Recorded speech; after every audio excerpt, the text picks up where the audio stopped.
Well, good afternoon, class. As you can see, I'm sitting in my truck. I just felt like a change of scenery here. So instead of filming in my house, I will be doing this obviously in my truck. Well, today I'm going to be reading for you the short story by William Dean Howells called Christmas Every Day. It's a little tale with a moral, so should give you a little bit of moral advice in this troubling time. A little girl came into her papa's study, as she always did Saturday morning before breakfast, and asked for a story. He tried to beg off that morning, for he was very busy, but she would not let him. So he began. Well, once there was a little pig. She stopped him at that word. She said she had heard that little pig story till she was perfectly sick of them. Well, what kind of story shall I tell you then? About Christmas. It's getting to be that season. Well, her papa roused himself, then I'll tell you about the little girl that wanted it Christmas every day in the year. How would you like that? First rate, said the little girl, and she nestled down into comfortable shape in his lap, ready for listening. Very well. Then this little pig. Oh, what are you pounding me for? Because you said little pig instead of little girl. I should like to know what's the difference between a little pig and a little girl that wants it Christmas every day. Papa, said the little girl warningly. At this, her papa began to tell the story. Once there was a little girl who liked Christmas so much that she wanted it to be Christmas every day in the year, and as soon as Thanksgiving was over, she began sending postcards to the old Christmas fairy to ask if she mightn't have it. But the old fairy never answered, and after a while, the little girl found out that the fairy wouldn't notice anything but real letters, sealed outside with a monogram, or your initial anyway. So then she began to send letters, and just the day before Christmas, she got a letter back from the fairy, saying that she might have it Christmas every day for 1 year, and then they would see about having it longer. Well, the little girl was excited already. She was already excited, preparing for the old-fashioned, once-a-year Christmas that was coming the next day. So she resolved to keep the fairy's promise to herself and surprise everybody with it as it kept coming true. And then it slipped out of her mind entirely. She had a splendid Christmas. She went to bed early so as to let Santa Claus come and fill the stockings. And in the morning she was up the first of anybody and found hers all lumpy with packages of candy and oranges and grapes and rubber balls and all kinds of small presents. Then she waited until the rest of the family was up, and she burst into the library to look at the large presents laid out on the library floor and tables, on the library floor and table. Books and boxes of stationery and dolls and little stoves and dozens of handkerchiefs and inkstands and skates and picture frames and boxes of watercolors and doll houses and the big Christmas tree lighted and was standing in the middle of it all. She had a splendid Christmas all day. She ate so much candy that she did not want any breakfast, and the whole forenoon the presents kept pouring in that had not been delivered the night before. And she went round giving the presents she had got for other people, and came home and ate turkey and cranberry for dinner, and plum pudding and nuts and raisins and oranges, and then went out sledding, and came in with a stomachache crying, and her papa said that he would see if his house was turned into this sort of fool's paradise again another year. And they had a light supper, and pretty early everybody went to bed cross or mad. The little girl slept very heavily and very late, but she was wakened at the last by the other children dancing around her bed with their stockings full of presents in their hands. Christmas, Christmas, Christmas, they all shouted. Nonsense, it was Christmas yesterday, said the little girl, rubbing her eyes sleepily. Her brothers and sisters just laughed. We don't know about that, but it's Christmas today anyway. You come to the library and see. Then all at once it flashed on the little girl that the fairy was keeping her promise, and her year of Christmases was beginning. Excuse me. She was dreadfully sleepy, but she sprang up and darted into the library. Then there it was again, books and boxes of stationery and dolls and so on.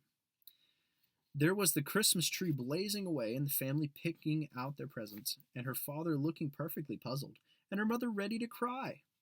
I'm sure I don't know how to dispose of all these things," said her mother, and her father said it seemed to him that they had had something just like it the day before, but he supposed he must have dreamt it. This struck the little girl as the best kind of joke, and so she ate so much candy that she didn't want any breakfast, and went round carrying presents and had turkey and cranberry for dinner, and then went out sledding, and came in with a stomachache crying. Now the next day was the same thing over again, but everybody getting crosser, and at the end of the week, so many people had lost their tempers that you could just pick up a temper anywhere. They were perfectly strewing the ground. Even when people tried to recover their tempers, they usually got someone else's, and that made a very terrible mix. The little girl began to get frightened, and keeping the secret all to herself, she wanted to tell her mother, but she didn't dare to. And she was ashamed to ask the fairy to take back her gift, because it seemed ungrateful and ill bred.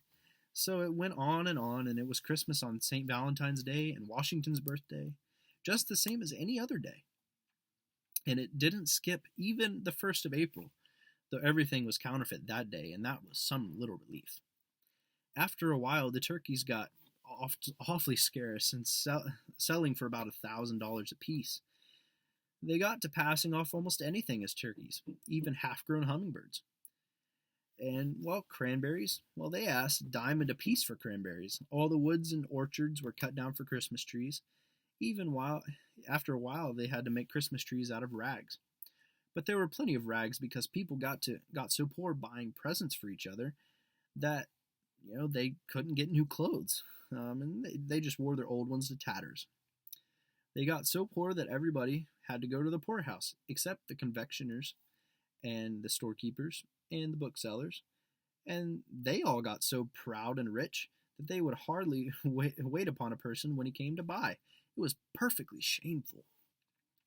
After all this had gone on for 3 or 4 months, the little girl, whenever she came into the room in the morning and saw those great ugly lumpy stockings dangling at the fireplace and the disgusting presents around everywhere, she used to sit on them and burst out crying.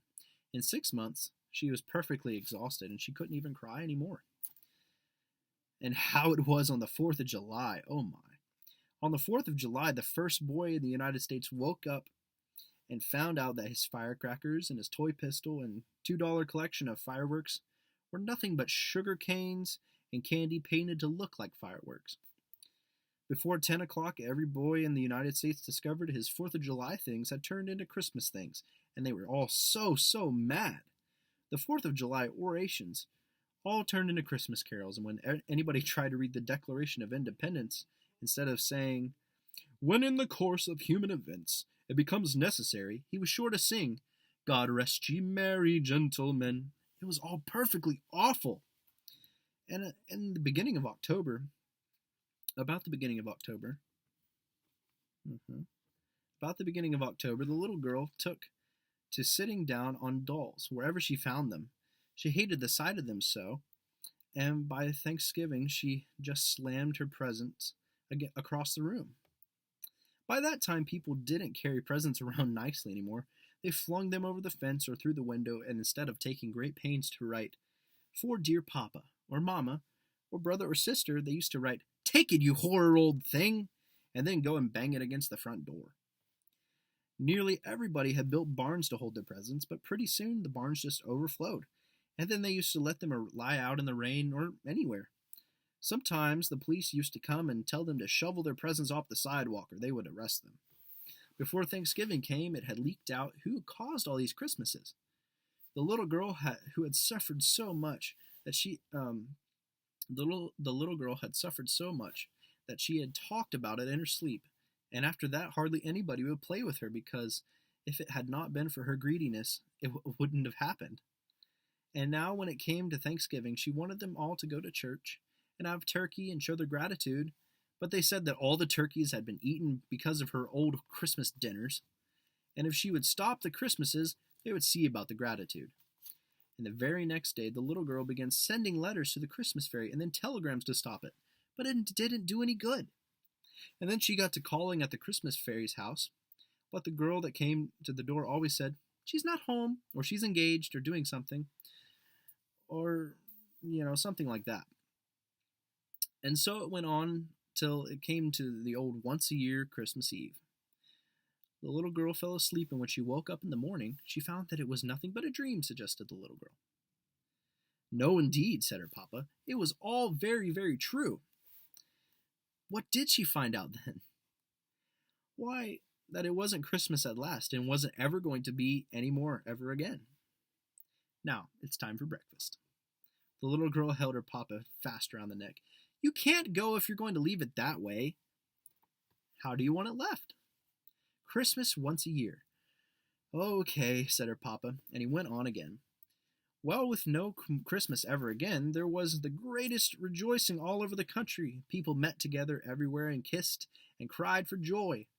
Carts went around and gathered up all the candy and raisins and nuts and dumped them into the river, and it made the fish ball perfectly sick. And the whole United States, as far out as Alaska, was one blaze of bonfires where children were burning up their presents of all kinds. They had the greatest time. The little girl went to thank the old Christmas fairy because she had stopped it being Christmas. And she said she hoped the fairy would keep her promise and see that Christmas never happened ever again. Then the fairy frowned and said that now the little girl was behaving just as greedily as ever, and she'd better look out.